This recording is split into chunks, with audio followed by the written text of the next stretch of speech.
வணக்கம். வள்ளுவரே, நம்ம நன்மைக்காக நாம் பொய் சொன்னால் அது கூட உண்மைதான்னு ஒரு இடத்துல சொல்லியிருக்கீங்களாமே.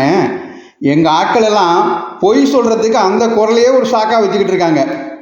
அப்பனே, தவறாக சொல்லக்கூடாது. நான் எந்த சூழ்நிலையில் அதை சொன்னேன்னு பார்க்கணும். இப்போது ஒரு பெண்ணை பாலியல் பலாத்காரம் செய்ய தண்ணி அடித்த ஒரு கைமை கும்பல் துரத்திக்கிட்டு வருதுன்னு வச்சுக்கோ. அதுதான் இப்போ உங்கள் தமிழ்நாட்டில் அதிகமாகிக்கிட்டே வருது.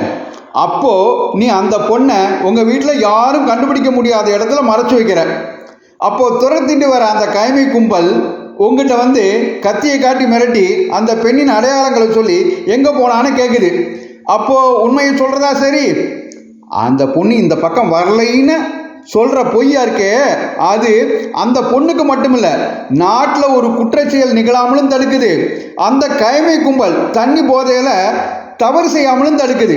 இந்த மாதிரி குற்றமில்லாத நன்மையை அனைவருக்கும் தருமானால் அந்த சமயத்தில் சொல்கிற பொய் கூட உண்மை போல தான் அப்படின்னு நான் எடுத்து சொன்னேன். அந்த குரலைத்தான் பொய்மையும் வாய்மை இடத்த புரை தீர்ந்த நன்மை பயக்குமெனின் அப்படின்னு வாய்மை அதிகாரத்தில் 292வது குரலாக எழுதி வச்சேன். சரியா சொன்னீங்க வள்ளுவரே. பொய்மையும் வாய்மை இடத்த புரை தீர்ந்த நன்மை பயக்குமெனின், குற்றமே இல்லாத நன்மையை அனைவருக்கும் தருமானால் அந்த சமயத்தில் சொல்கிற பொய் கூட மெய்தான்னு அருமையாக புரிய வச்சுட்டீங்க. நன்றி வள்ளுவரே. இந்த பதிவு உங்களுக்கு பிடித்திருந்தால் மற்றவர்களுக்கும் பகிருங்கள். தொடர்ந்து திருக்குறள் தெளிவா பகுதியை கேட்க பாரத மணி திருநாடு சேனலை சப்ஸ்கிரைப் செய்யுங்கள். நன்றி, வணக்கம், ஜெய்ஹிந்த்.